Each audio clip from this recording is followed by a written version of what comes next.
Vámonos ahora con el congresista Guillermo Bermejo, de la bancada Juntos por el Perú, Voces del Pueblo. Buenas noches, congresista, bienvenido. Buenas noches, Diana, un gusto estar aquí.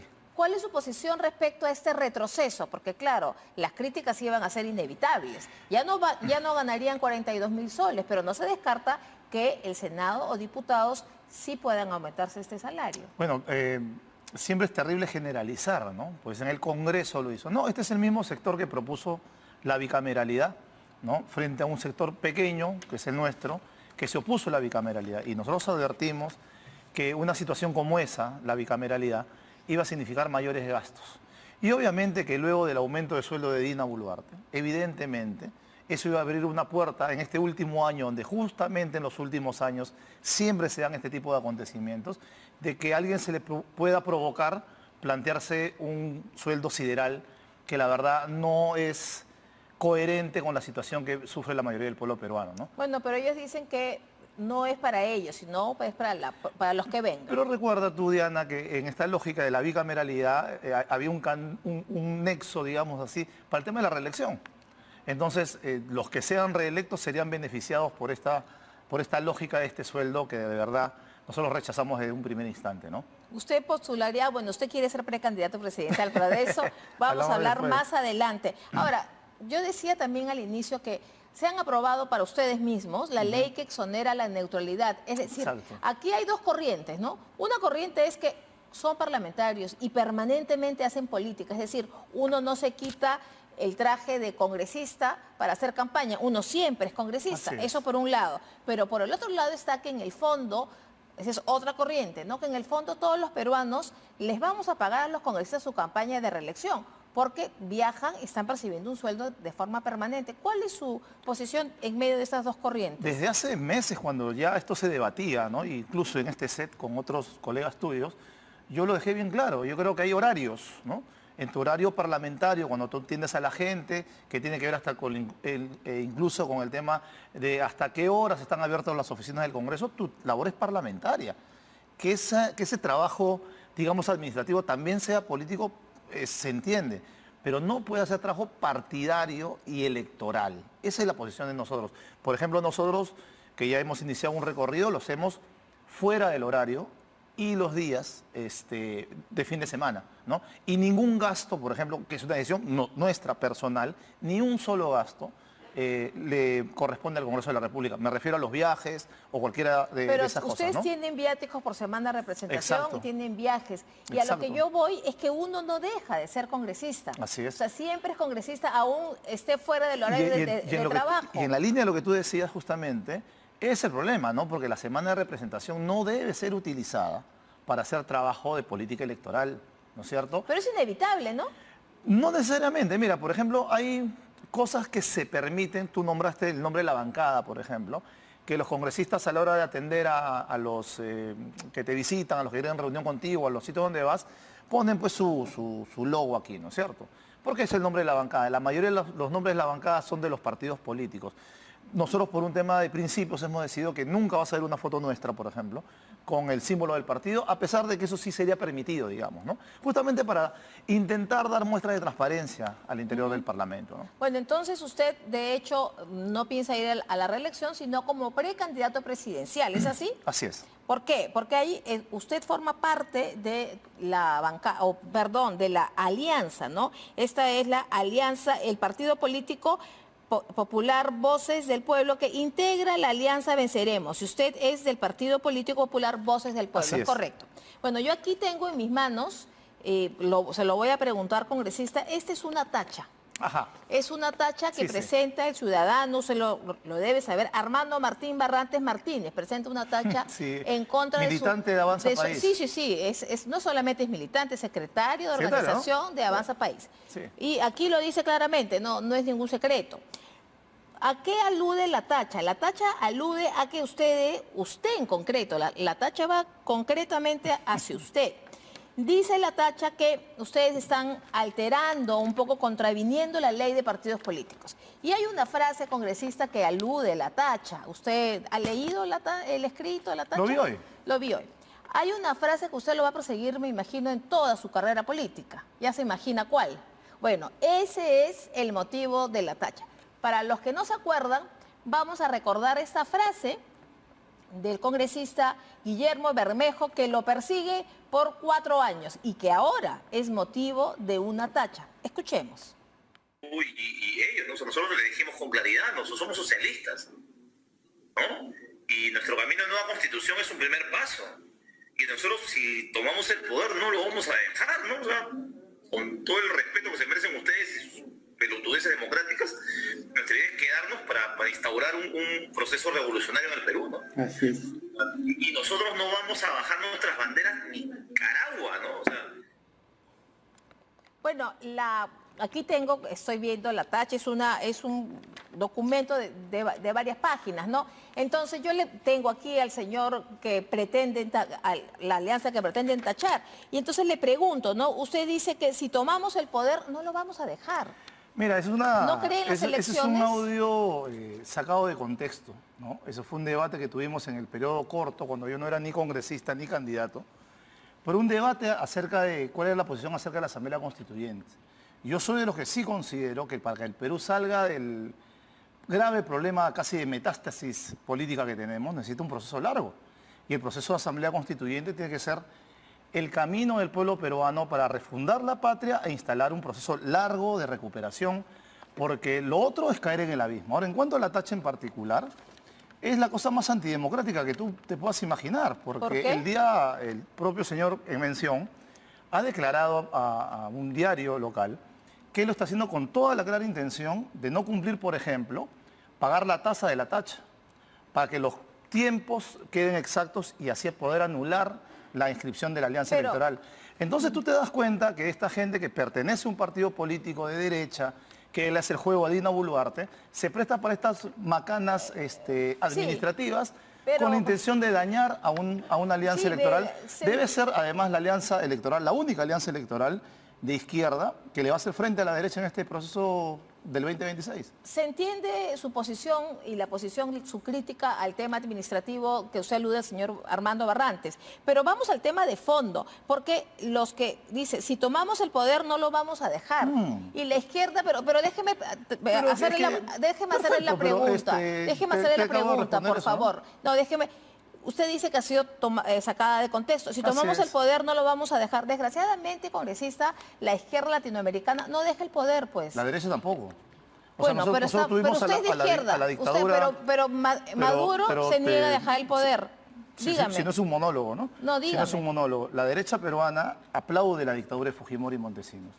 Y así como aplaudió la dictadura de Fujimori y Montesinos, ha aplaudido la dictadura de Pinochet, la dictadura de Videla. ¿Quiénes aplauden? Dígalo. Perdóname, por supuesto. Pero por supuesto, la derecha en su momento, incluso el fujimorismo y la derecha peruana, recomendaban el modelo de Pinochet para el Perú. El modelo económico. El modelo el político, porque finalmente fue una copia, fue un golpe de Estado.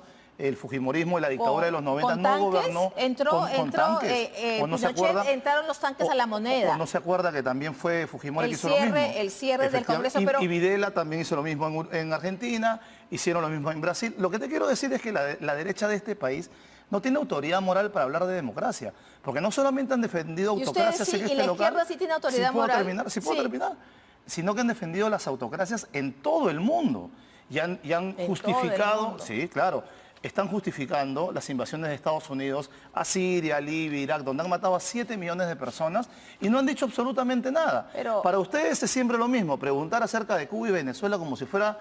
Nicaragua, como si nosotros alguna vez, no se olvide de Nicaragua, como si nosotros en algún momento Bolivia. hubiésemos dicho, como si nosotros alguna vez hubiésemos dicho que queremos copiar los modelos de ellos. Ah, no lo quieren en copiar. Ningún momento o sea, usted se ha sí planteado... rechaza, porque yo le digo, usted dice, Fujimori estuvo 10 años en el poder y se fue. Con fraudes y se electorales. Fue en una transición. Se fugó. Se fugó, se fue. Qué diferente, se fugó. Y renunció por fax. Y hubo elecciones luego la derecha peruana con Dina Boluarte, pero solamente una cosita. Pero Dina Boluarte con la derecha peruana indultó al dictador. Déjeme hacerle y la derecha peruana no se equivoque. acaba de sacar una ley de amnistía para violadores de derechos humanos, para criminales. ¿Con qué argumento quieren hablar de derechos humanos o de democracia? Porque no es un monólogo, ¿no? No, claro que no. No es un monólogo, ya, muy bien. Entonces, mire, usted dice que la derecha tiene, no estamos hablando aquí de izquierda ni de derecha, sino ¿Usted ha hablado de la izquierda latinoamericana? Simplemente le estoy preguntando sobre cuando toman el poder no lo vamos a dejar. Y aquí hay que hablar con hechos. Sí, Fujimori actuó autoritariamente y se fue después de 10 años. Usted sabe que en Cuba gobierna por más de 60 años el mismo partido. Eso en ninguna parte es democracia, Unidos, ¿no? 200 años, dos partidos. Pero hay democracia, no hay elecciones, pues. ¿Qué es tu concepto de democracia? ¿Cuál es? No, es que yo le estoy haciendo quisiera las saber preguntas. cuál es tu concepto de democracia. Yo le estoy haciendo las preguntas. Si tu concepto de democracia es, por ejemplo... soy yo. Ah, bueno, pero si tú me dices a mí qué cosa es la democracia, yo te digo. No. Si la democracia, por ejemplo, Diana, es quien gana más votos, ¿no es cierto? El que saca más votos es el que gobierna, así es la democracia. Bueno, Estados Unidos no sería un modelo democrático, pues porque en Estados Unidos, por su modelo electoral, ganan los colegios electorales. Y en los colegios electorales, ¿no es cierto? Hay colegios electorales donde hay más población y tiene menos votos que otros colegios electorales que tienen menos votos. Ese es el modelo estadounidense. Varios de los presidentes han ganado con 5 millones de votos menos. Sí. Entonces, querer utilizar como medida... un concepto de democracia no es y efectiva. Acá, y es lo mismo que decimos nosotros. Nosotros no evaluamos lo que queremos hacer en el Perú, ni en los ojos de Venezuela, ni en los ojos de Cuba, ni en los ojos de Nicaragua, ni en los ojos de ninguno. Por supuesto que no. Porque cada país tiene su propio derrotero, cada país tiene su propia historia. Este país rechaza la reelección. Este país no aceptaría que un presidente se reelija de manera consecutiva. Así que eso está clarísimo. Y nuestro comportamiento en estos años ha sido un comportamiento a la altura de la democracia. Hemos tratado de frenar más bien cualquier intento de autoritarismo y lo seguimos resistiendo desde el Congreso de la República. Señor Bermejo, entonces esta tacha que incluye además otra frase que usted seguro me va a decir que ha sido sacada de contexto, como es pelotudeces democráticas, preferimos quedarnos para establecer un proceso revolucionario en el Perú. ¿Qué le llama usted un proceso revolucionario? ¿Qué significa revolución? No, a usted yo le estoy preguntando. Pero por eso te digo que depende de qué entiende por... No, revolución es simplemente cambio. Cambio. Y nosotros sí creemos que, por ejemplo, el país tiene que dejar de ser saqueado en temas mineros y pasar a la industrialización. Y creemos nosotros también que hay que proteger el mercado interno para las 2.200.000 familias que viven de la agricultura familiar y que han sido abandonadas por este modelo económico, por esta Constitución y por esta clase política. Bueno, un modelo económico que en los últimos 30 años ha sacado a bastante gente de la pobreza, pero es una mentira no es el enorme, tema. Pero ahora, solamente no, es que tú acabas de decir una cosa con la que yo no estoy de acuerdo. Nosotros decimos, ¿no es cierto?, que existe hoy en el Perú 1,5 millones de niños que no van al colegio. 1,5 millones de jóvenes que no trabajan ni estudian, 49% de niños con anemia. ¿Cómo me vas a decir que esta cosa está funcionando? Tienes el país con extorsiones por todos lados.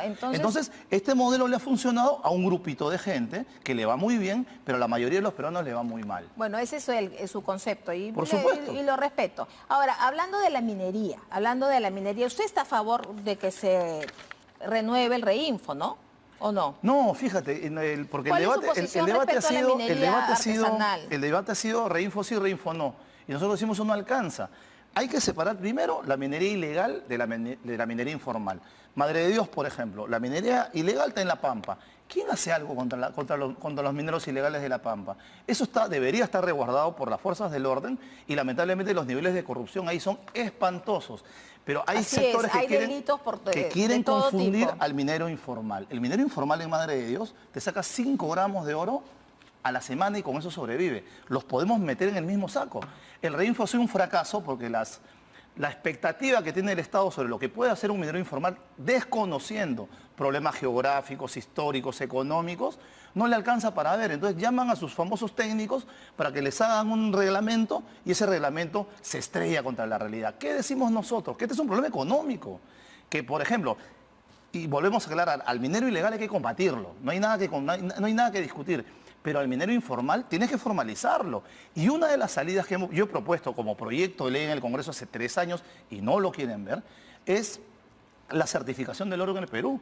Porque la mayoría del oro informal, incluso el ilegal, se está yendo por frontera y producen lo mismo que la minería formal. Entonces, darle la oportunidad al minero informal, al chiquito, a ese que saca 5 gramos a la semana, que se le certifique el oro en el Perú. Perú es el 8º productor de oro en el mundo y no se certifica el oro aquí. Y con eso, ese minero informal puede vender su oro al privado, a las joyerías, al Estado, a quien quiera. pero tenemos que darle una salida económica, porque no se trata de reinfo sí, reinfo no. Eso no ha funcionado. Si se estira solamente y se vota a favor por eso, es para que no criminalicemos a 400.000 peruanos que se dedican a eso. Congresista, hoy día usted, me imagino, viene del Pleno del Congreso. Se ha reiterado una moción, aprobar una moción para declarar persona no grata al presidente de Colombia, Gustavo Petro. ¿Usted votó? ¿Cuál es su posición respecto a persona no grata, Gustavo Petro? Yo estuve en la frontera de Santa Rosa hace 3 años, casi 4 años. ¿Qué pasó en esa ocasión? Grupo de narcotraficantes se tomaron el puesto nuestro. Quemaron el hito peruano, se tomaron no se le puede llamar cuartel porque es muy chiquito, ¿no? Agarraron a balazos a nuestros soldados. Yo asistí para allá, ¿no? Llegamos en condiciones paupérrimas. Pero usted... La situación, a lo que quiero ir de fondo, porque las bravuconadas de quien venga tienen que ser rechazadas, ¿no? De Petro, en este caso. Sí, claro, en este caso, porque está equivocado. O sea, ¿usted cree que Gustavo Petro sí debe ser declarado persona no grata en el Perú? Yo creo que eso es irrelevante. ¿Por qué? Es un gesto político. Eso es irrelevante. Bueno, mencionemos que también, por ejemplo, debería ser declarado no grato Trump, pues, porque como está persiguiendo a los peruanos en Estados Unidos, hagámosle una moción de acusación, ¿no es cierto? Pues, a ver cómo le va. No, pues, porque la derecha peruana tiene costumbre de bajarle la cabecita a los gringos toda la vida. Y otros no le bajan la cabecita a Cuba, a Venezuela. No, le pregunto a usted. Le pregunto. Es muy diferente acusar a un abusador, como es el caso del gobierno de los Estados Unidos, y muy diferente defender a un pueblo oprimido. Si quieren entender la problemática de esos países, revisen en qué consiste el bloqueo económico contra estos países. Volvamos a Petro. No nos salgamos de ahí entonces. Volvamos a Petro. Entonces lo que te digo, que la frontera peruana en Santa Rosa está abandonada. Tristemente abandonada. Nuestros niños estudian en Colombia y en Brasil. Nuestra gente trabaja en Brasil y en Colombia. Pero también vienen niños de Colombia a estudiar al Perú. Hemos visto imágenes la semana pasada. Hemos visto imágenes. No, eso no es cierto, porque yo estaba allá. Si le sirve de algo el impasse. Nosotros nos jactamos de tener una moneda fuerte, pero la moneda que se usa en la frontera son los reales y los pesos. Esa es la realidad. Entonces, más allá de todos estos tiros, ¿no?, al aire, de este humo que les gusta hacer, pongámonos a trabajar en políticas de frontera, porque no es la única frontera Bueno, ustedes abandonada. en el Congreso han aprobado un fideicomiso, ¿no? Claro, pero eso no alcanza, pues. Eso no alcanza. Cuando hablamos de política, no solamente tirar más plata a un municipio. A veces se le da categoría de distrito a un lugar creyendo que con eso ha ocurrido con Santa Rosa. Pero no alcanza, pues, porque tenemos que entender la frontera. Ahora, nuestra frontera en Loreto, disculpa, porque esto es bien importante que la población sepa. Nuestro fracaso en lucha de políticas contra las drogas ha hecho que Loreto se convierta en el nuevo Braen. Y la economía ilegal, como tú bien sabes como buena periodista, lamentablemente atraviesa a todas las instituciones que justamente se deben encargar de combatir ese flagelo. Entonces, ahí tienes un gran problema, porque por un fideicomiso de una municipalidad, tú no vas a comparar la producción de cocaína que tiene el Perú en esa zona y que le está haciendo un daño enorme. Televisión Española llegó a Loreto... ¿Usted conoce la zona? Por supuesto, porque yo amo a mi patria, yo sí visito la zona, yo no me quedo sentado en mi curul. La zona del Braem, ¿no? Digo también. Por supuesto también, donde está poltronada de bases militares y policiales y se produce la mitad de la cocaína del país. Congresista, hemos tenido que cambiar una ley para poder tumbar, ni siquiera tumbar, arrinconar a las avionetas, porque el Perú no las tumba. Congresista, usted no me ha respondido si considera, Petro, más allá de que le parezca una tontería, porque ayer nos acaba de decir que esa moción le parece una tontería, que no sirve para nada, más que tontería. ¿Pero sirve para algo? Pero le pregunto, más allá, déjeme preguntarle. Como lo ves con desdén, te quiero preguntar si te parece importante. Yo le pregunto a usted, a mí me parece más importante. ¿Gustavo Petro una persona no grata para el Perú? ¿A usted le parece? A ver, despacito. A mí me parece que en vez de estar buscando este tipo de cosas que suenan bonitos, que sacan titulares, ¿no?, que sacan portadas, preocupémonos por nuestra frontera, porque no está claro. No está claro. Nos tenemos que preocupar por las fronteras. No está claro. Simplemente nuestros niños de 6 años, discúlpame, nuestros niños de 6 años que hacen primaria y que van a hacer secundaria en Colombia, ¿qué valores crees que van a aprender? Ya, muy bien. Nuestra gente que es atendida en salud y que recibe trabajo en Colombia, ¿qué crees que van a dónde se en qué lado se van a parar? Por supuesto que hay que ocuparse de la frontera, pero simplemente quiero preguntarle, yo le he dicho que ¿le parece Gustavo Petro una persona no grata? Absolutamente equivocado. Está equivocado en historia, está equivocado en su cálculo. Sería tan sencillo como llevarlo a una entidad internacional para que le haga referencia de cómo es el trazo del río y por qué han aparecido nuevas islas, y se acaba el tema. Pero hay algunos que quieren convertir esto en un problema regional. Y discúlpame. El primero que lo quiso convertir fue Petro, ¿no? Nosotros tenemos que ser más inteligentes. El primero que lo quiso nosotros no podemos convertir fue reaccionar Petro. como si esto fuera una guerra de barrios, ¿no? Somos una sola región, tenemos que tener buenas relaciones con nuestros países hermanos y no tenemos por qué alborotar más el tema, ¿no? Hacer payasadas, como irse a la frontera a darse vueltas, no ayuda al país. Es una payasada Sí, para claro, usted. claro. Se van a disfrazar a la frontera, cuando la gente está pasando hambre en la frontera, cuando la gente recibe atención médica del otro lado, cuando la gente utiliza la moneda de otro lado. Vamos, seamos más serios. Si ¿Pero queremos le de parece verdad una el país... payasada cantar el himno nacional en la frontera? Eso no, ¿quién ha dicho eso? No, usted dice que ¿Pero le quién parece ha una dicho? payasada que vaya ¿Quién? la presidenta. La presidenta ha ido y ha disfrazarse. cantado el himno nacional y han izado la bandera del Perú en la frontera. Eso no es payasada, ¿Quién ¿no? ha dicho eso? Usted ha dicho que es una payasada que vayan a la No frontera las solamente autoridades. ella, ha ido varios políticos a hacer Bueno. su show mediático ahí, eso me parece irresponsable. Bueno, congresista. Si quieren ser gobierno, si quieren aprender a amar al Perú, aprendan primero cómo se vive en la frontera y luego busquen soluciones para la frontera. Muchas gracias, congresista, por su presencia en Al Final del Día.